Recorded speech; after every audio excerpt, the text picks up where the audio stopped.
Greetings interwebs. So today I have a quick little movie review, I guess, for you guys. It's seriously going to be like lightning fast. You're gonna blink and it's gonna be over.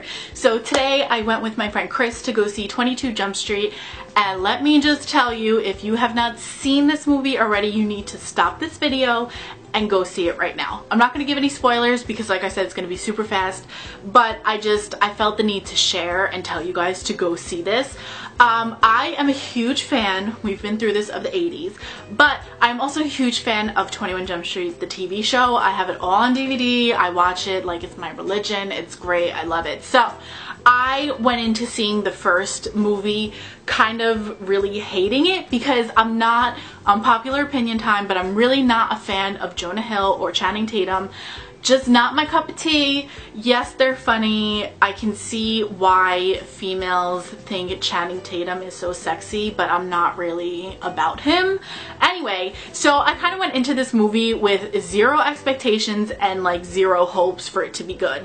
Came out of the movie absolutely adoring it. Now, as a fan of the show, I liked that they stuck to what the show was about, but also made fun of it enough to make it a comedy, but they did it in the right way that it wasn't stupid.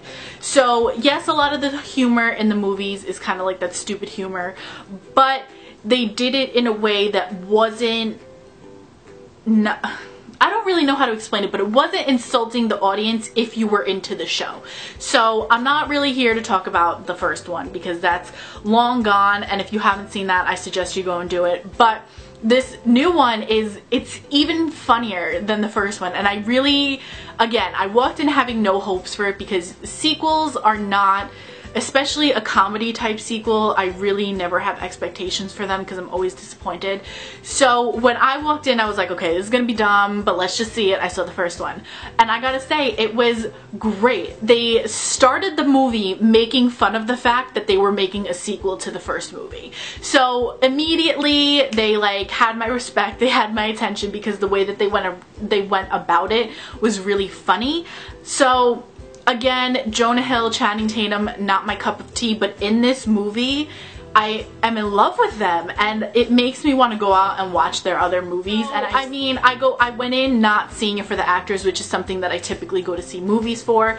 Ice Cube in this movie is hilarious, and I never realized how funny he was, but he's, like, my friend Chris was in tears in one part in the movie, and it's so funny. But overall, I mean, great movie. They're in college this time instead of high school.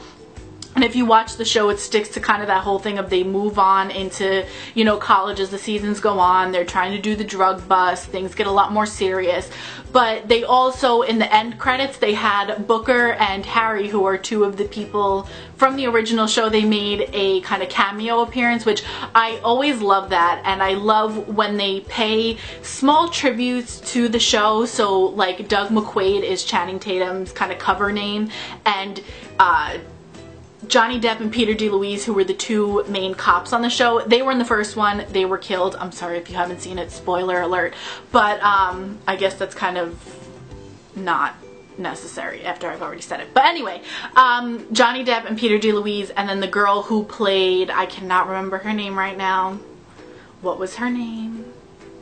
Judy, the girl who played Judy, they all made cameos in the first one. So the second one they had Booker and Harry, and I love when they do stuff like that because it's small little things like that that I pick up on. And then also, back onto the point of why I was talking about Johnny Depp and Peter DeLuise, the McQuaid brothers were their like main cover when they went undercover in the schools. So I like that they paid tribute to that because the McQuaid brothers were my favorite things on this planet, and it was great. They also made an Iron Man reference, so I was done with that, and we all know how much I love Iron Man. So I mean, this movie was just spot on from start to finish. Overall, really good, very actiony. It's pretty much the same exact thing as the first one. It's just in college instead of high school, and they make fun of that and they poke fun at that throughout the whole movie. So yes, it might be redundant and it might be silly, but you can respect it and you can buy into it because they're making fun of it the entire time, if that makes sense. But overall, 2 thumbs up. Go out and see this movie immediately if you haven't already. I really like it. I've been pleasantly surprised by these Jump Street movies, honestly, as a fan of the show. I gotta say, I was very pleased with how they did these movies. So 2 thumbs up for me, for someone who knows the shows by heart, knows every episode by heart. So I gotta say, go and see it. You will not be disappointed. I promise. You will laugh. You will probably laugh to the point of tears. And overall, if you just are in for a good time, I would say go and see it. Like I said, it's good for what it was. Don't think it's going to be the greatest movie on planet Earth, but it was a really great movie. So that is my 2 cents on 22 Jump Street, and until the next time, I will see you guys in the next video.